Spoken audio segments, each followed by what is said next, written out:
I mean, people have to live somewhere. Sure. So you're either paying rent, which is going into your landlord's pocket and they're making the gains off of it, or you're paying for a mortgage. And the reality is you could do a down payment assistance program where you pay zero down and you still get all the gains in the property, right? 100%. I think it's an education game, really, is what it is. And I think there's a lot of people who are not educated on what the real estate investment looks like.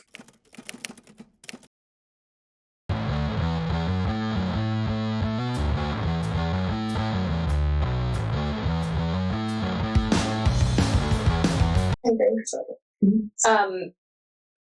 I got a response. We sent out for HOA. I am in charge of all the pool stuff, and we sent out. Did you choose that, or was that were you voluntold to do this, or were you actually I did that too in the past, and I don't like admitting that I did it for a period of time. But I actually chose to re-up. Really? Yes. So you're glutton for punishment? I got it. All right. If I'm involved, then I know what's going on, right? So that's one way to sell it to yourself. So I sent out the message to all the people for pool memberships that can buy from the front of the neighborhood, not the back of the neighborhood, because we're in that section. And I'm like, hey, the pool memberships have gone up. It's, How many pools are in your neighborhood? Is it just one. But just the back can get access to the pool? Yes, just our section. Oh, wow. So there's a lot to be said there about that. There's segregation. So anyways. Stop it. So they send me back a message. Why did it go up? And I said, it's tariffs. Oh, that's good. So you'll be enforcing the tariffs because you actually live right across from the pool.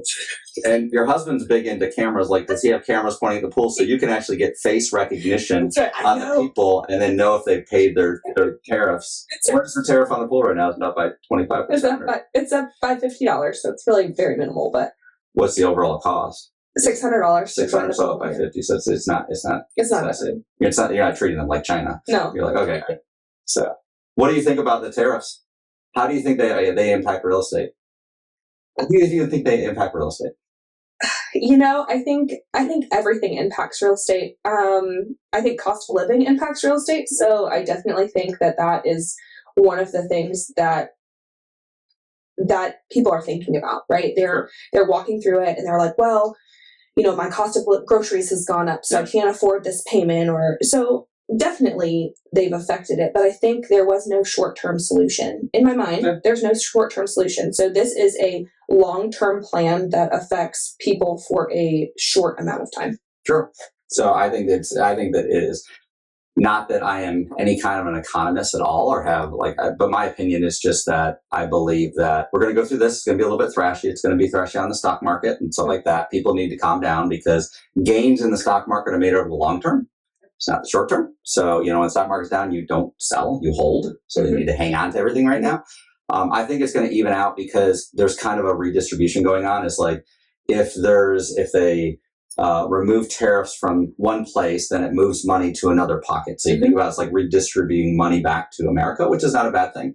I think there'll be some building that will be impacted. So I think there's going to be timber tariffs on and timber and stuff like that. They'll impact some building for a short period of time. Yeah. You got to remember, a house is built of so many different items. Yeah. So I think there'll be some building costs that will go up for a little bit. But the one thing that I think, and this has been a reality in real estate forever, is that buying a home is a great investment. Sure. And, when you go out and buy a stock, you have to take 100% of that money. So if you're buying a share of Tesla for $270, you got to put $270 down, right? Mm-hmm. So you have to have the full amount of cash. The difference in real estate, which is so unique, is I can go buy a $500,000 house and I can put down 20% on that house, but I have 100% of the gains. Yep. So if that $500,000 house increases its value by 5%, 10% over the next 12 to 18 months or whatever it is, I get 100% of those gains when I sell that house, right? Or the really cool part. So you win with real estate. It's such a winning game. It's I think we need to get over the thrashiness that's going on and the fear. And to your point,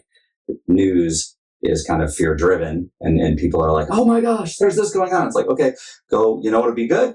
Go buy a house. We'll help you calm down. And turn off the news. Turn off the news. I was saying in one of the meetings the other day is I actually take and religiously will shut for 2 to 3 weeks at a time, shut off all the news organizations. Makes sense. Because it is just my mind gets so wrapped up in the news. I'm like, oh my gosh, there's all this going on, right? And you get scared and frustrated, and I can't sleep at night. I can't sleep at night anyways. But then on top of that, you have that's on top of it. And so I'm a big fan of making a practice of shut off the news for a couple of weeks. I mean, people have to live somewhere. Sure. So you're either paying rent, which is going into your landlord's pocket and they're making the gains off of it, or you're paying for a mortgage. And the reality is you could do a down payment assistance program where you pay zero down and you still get all the gains in the property, right? 100%. I think it's an education game, really, is what it is. And I think there's a lot of people who are not educated on what the real estate investment looks like. There should be an entire industry that their job is to educate the consumer on buying homes. I agree. Right? Oh, wait, they have professionals. Oh, wait, there is. That is their job. But absolutely, 100%. The education piece is, I think it falls short sometimes. Why is that? Why do you think it falls short? Because we are also human, and so as humans, we listen to the news too. So I think there are some agents, a lot of agents who are out there who are scared too, right? They're like, oh, well, I'm listening to the news too, and I hear these things, but our job is to go out and be proactive about how we approach things, right? So when we go out, we say, okay, yes, things are going up, but there is an end game where this is a thrash period, but your investment is huge, and making this investment is how you gain in the future, right?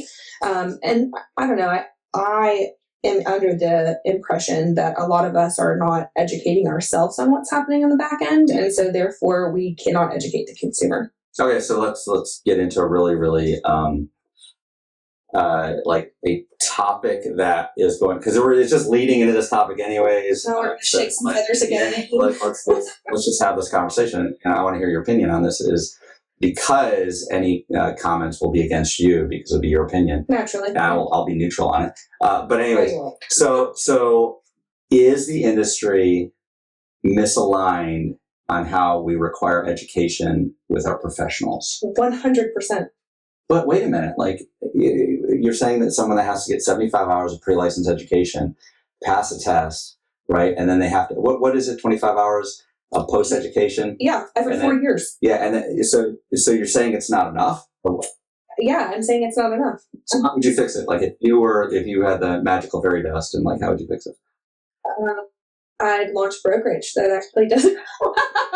No, it's interesting because the 75 hours it's contract based, right? So all you're learning in the 75 hours, and even the post-license 25 hours, depending upon what you end up taking, right? Because there's so many classes you could take.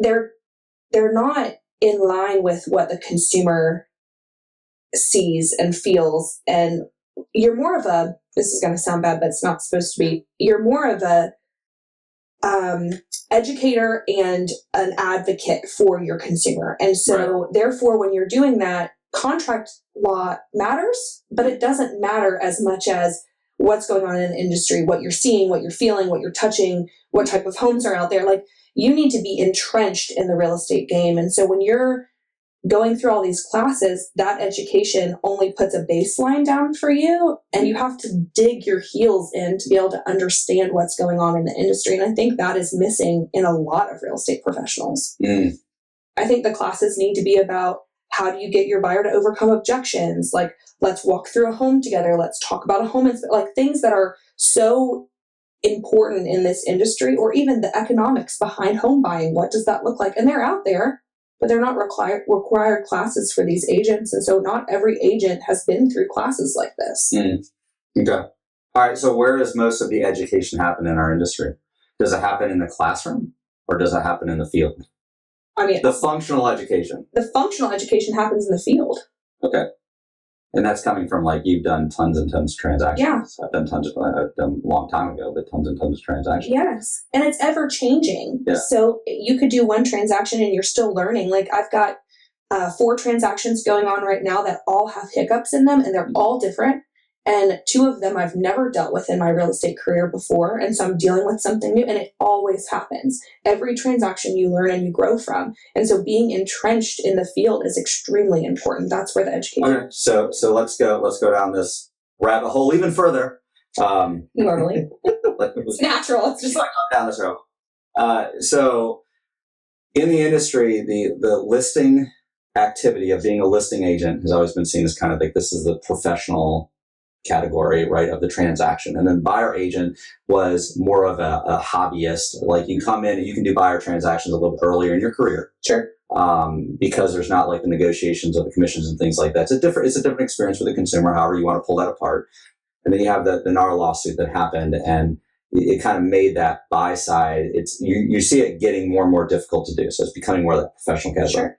I'm working to something, so give me a minute. So in commercial real estate is broken down into categories. You have kind of like seniors on the team, you have juniors, you have analysts, you have people that do kind of like the field work, right? And you start out in the field work and then you work your way up. Yep. Does that make sense? Sure. So is that where residential is going? Because if you're now like, if listing and buy side transactions are kind of the premium activity in real estate for an agent, are we going to have gig worker categories to where like people do a lot of showings, they do a lot of open houses, they do a lot of field work to get the education, to understand how to work with a consumer, to understand like what's the product in the market, what is things like that? Do you see that's where residential is going, or? I don't see why it wouldn't. I don't see why a new agent would it be good for it to go that direction? Sure. I mean, I don't see why a new agent wouldn't get entrenched in meeting people in the industry, learning about what they do, walking through homes, showing property for other agents, going on listing appointments with agents, like doing things that get them in the field to understand what the back end looks like. And then getting really deep into, okay, you're going through the negotiation of an inspection.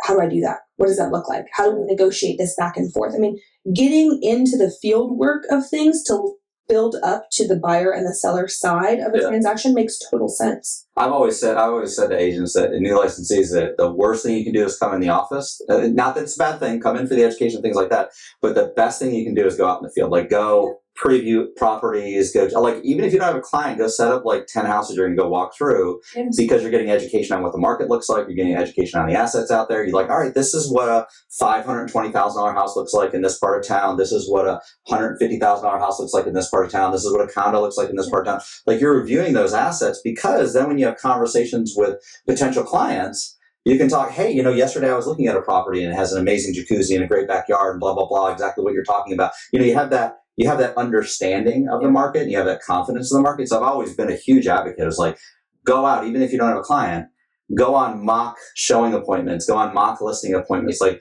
go through the motions because it creates muscle memory. And then when you're working with a client, like it's not as daunting of a task. It's like, oh, what do I say at this moment? Or what do I do? Like, no, I've looked at thousands. I know how to work the super lockbox. I know how to pop the door. I know what to do when the cat shoots out the front door. I know what, those kinds of things. I mean, I'll never forget when I got into this industry and you said to me, I was so heck bent on like, okay, I am going to jump in and I'm going to learn everything that there is to do I had this whole plan, 4 months. And then the next 12 months, I'm going to have one transaction per month and I'm going to do this. And you're like, Leah, the worst thing that you can do is sit behind a desk and try to learn. You can't learn unless you're in the field. And you told me, go wreak havoc and we can talk about it later. Yeah. Okay. Like, all right. And I did. And that was the best thing that I could have done. Get my feet wet, go out, learn from other agents, understand what they were doing. And don't get me wrong, like no agent does the business the same way and they shouldn't. Everybody's very individual. They should always do their own thing. But for me, it was like, I have to learn what it means for me to be an agent in this industry. Exactly. And I'm glad that story ended well because I hate when someone's like, hey, you give me this advice. It was really bad. It ended great. It ended great. So I love what you just said, and I want to pull this out. So let's go down a different track. Is you said something you said that agents are unique. Agents are individual. Like agents are, and I agree with you 100%. I believe, and like, I think there's this conversation around AI. AI is going to replace me. And I think that is the component that people leave out is like, no. AI should empower you, should co-pilot you, right? Can co-pilot you in a lot of things that you do. But the thing it can never replace is the uniqueness, right? Because consumers pair with agents over the uniqueness. A consumer says, hey, I like to talk this way and this agent likes to talk this way. I'm going to work with them. Sure. Right. This agent, it makes me feel good about this or whatever. Like this is how they work. Their pace is the same as mine. That's how we connect and that's how we work together. And I think that's the big thing that will never be replaced by AI. Like there'll be a lot of things that will be co-piloted by AI. So what do you see AI in our industry? Like where is it coming in? Because it's coming in fast and furious. and it's fun to watch, and it's interesting. It opens up opportunity. It opens up efficiencies. Opens up all these cool things. But where do you see it? I think it's daunting for a lot of agents because, like you just said, they feel like they're going to be replaced or something's going to happen. I think that's in almost every industry. They're like, oh, AI is coming in and taking over. But the truth is there is warm and fuzzy and there is connection in real estate forever. Yeah. And your connection and your personal connection, uniqueness with that individual client is what is going to take control. But AI should be empowering. It should be something that you can do in your marketing. It should be something that you can do in your listing descriptions. It should be something that you use as a tool to really make you look, I don't know, fluffed up is not a good word, but make you look very professional. AI can help you look very professional in a way that you didn't realize that it can. I mean, there's just some really cool tools that you can use that ultimately I think will help our industry and help push us along. So I'll go a different route because Liz just yawned. So apparently, like, the topic is not, Are you bored? It's not the most exciting topic. Our audience is like, she's supposed to be clapping. Yeah, I know. I just never get one. There was no laugh. There's nothing. Like, there's nothing happening right now. So, but I agree with your point. I'm going to take a different angle with it, though. I believe what AI is going to do at scale is create efficiencies. Oh, I agree. Okay, so like, think about this, is you and your business, there's the saying that everybody has the same 24 hours, which is not true, right? Like, I have 24 hours individually, but if I have 3 employees and there's 4 of me deep, right? I have over 100 hours, right? That's where you have the multiplication. So if you take AI and put it in a role and say, hey, there's activities that I do that AI can do that are back-end activities, and they can do it more efficiently than I can do it, and they can do it real time, and they can do it at scale, right? That creates an efficiency. So I can actually broaden my net, or I can broaden my abilities, my workload that I can take on, right? And I can do a better job. Right. Like, I think one of the things that AI does is that it does everything the same way over and over again. So if I say, hey, I want this level of customer service, or I want this level of follow-up, or I want this level of communication, or I want this type of whatever, it can do it without any type of emotions getting involved, or fatigue getting involved, or any of those things, right? None of those things get involved with AI. So AI can do I say, all right, I want every customer in my database reached out to on a monthly basis and given something valuable. It can do that without any kind of variations to the database, right? Like, when us as humans, like, we look at it and go, well, I'm not going to do it this week because I'm tired, or I have to go on spring break, or I want to do this, or I'm going through my call list and like, oh, I had a bad interaction with that person, so I'm not going to reach out to them, right? Or I just talked to that person the other day. But it turns out what you talked to them about was not about real estate, right? So we have this, we have these nuances we add to how our work efforts that AI doesn't have. So it's like we can create systems that are very, very, they're identical every time on how they're executed the exact same level. So the way I look at it is I go, man, if I could take 3 things off my desk and I could have a partner in my business that does it the exact way I want it done over and over again, right? Then that creates big efficiencies for me. Right? Really, really big efficiencies. And I think that's where it's going to really change the game. And if that's true, think about this. What if 10% of the agents that are actively in the field start working their database? What happens? Like, effectively working their database. Their business grows exponentially. It grows, but what happens to everybody else's database? Because databases cross over. They do. So, like, people you have in your database, I have in my database. Liz has in her database, Zoe has in her database. Like, we have this crossover of people, but if all of a sudden you instituted a process where you're effectively reaching out to everybody on a very, very systematic schedule and providing value to them, and the other 3 of us don't, then even if a small percentage of those people gravitate towards you, you increase your business and our business reduces. Yeah. Does that make sense? Yeah. So, like, that's the threat I think people should be looking at, is like, wait a minute, if this person starts performing at a higher level with more efficiencies than I am, then how do I keep up? Does that make sense? Yeah. You either follow suit or you fall behind. Yeah. Am I crazy? Well, it's also teachable. So AI is teachable. So, like, if it does something that you don't like, you teach it to do it better, and then it does it better, and there's no lip. It's like, it's not a person, it's just... She wanted to, right? I have Phil. Phil is reaching out. We're all talking to Phil right now, and we're He's giving me lip yesterday. He's supposed to be witty, right? So he gives a little bit of lip, right?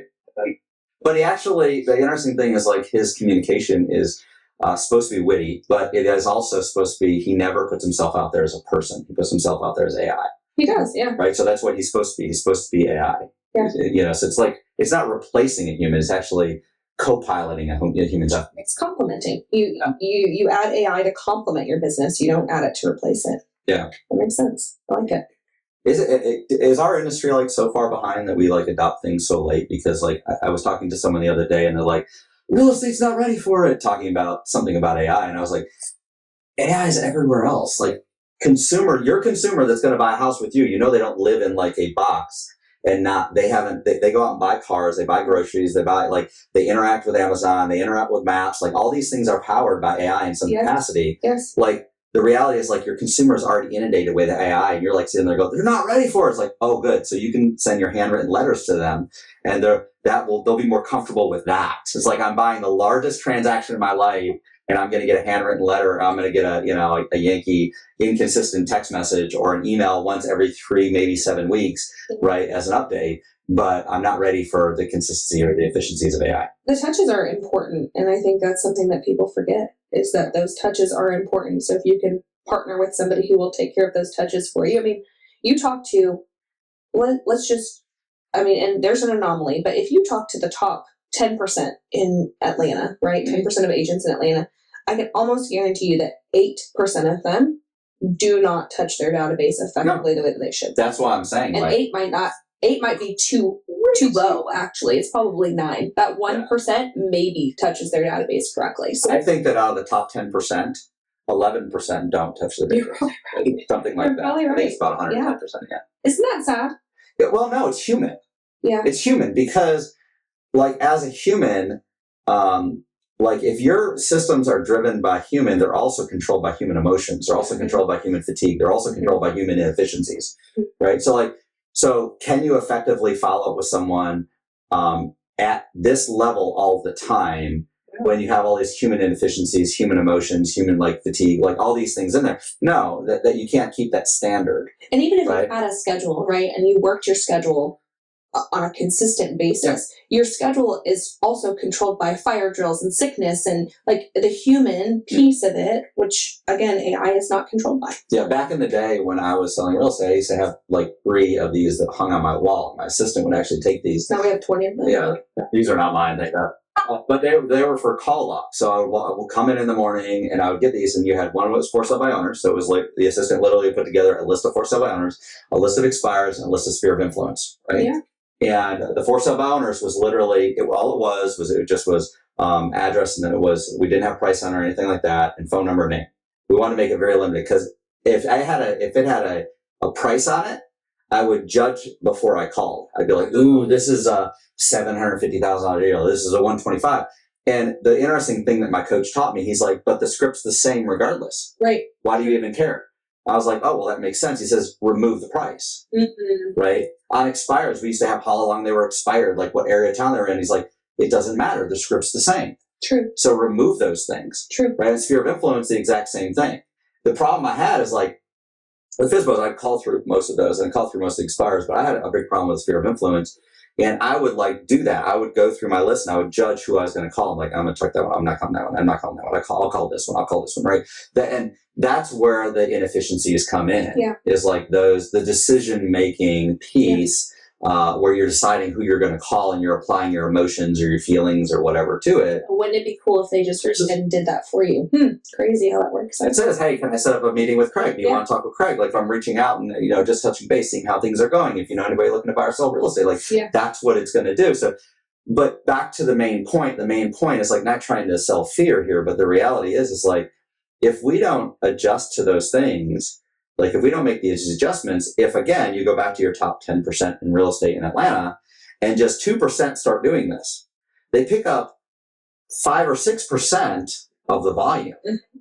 So there's always a winner and loser in these shifts that happen. Sure. Like, I mean, decades ago, there was somebody sitting there that thought they had a great system plowing their field with horses. Yeah. And a guy came out with a tractor. He's like, I'm not going to get a tractor because I'm going to have to change the oil on it and I got to keep it running and I got to buy gas and bring gas in for it and all this stuff, right? So the guy started this guy's plowing his field with a tractor. This guy's plowing his field with horses, right?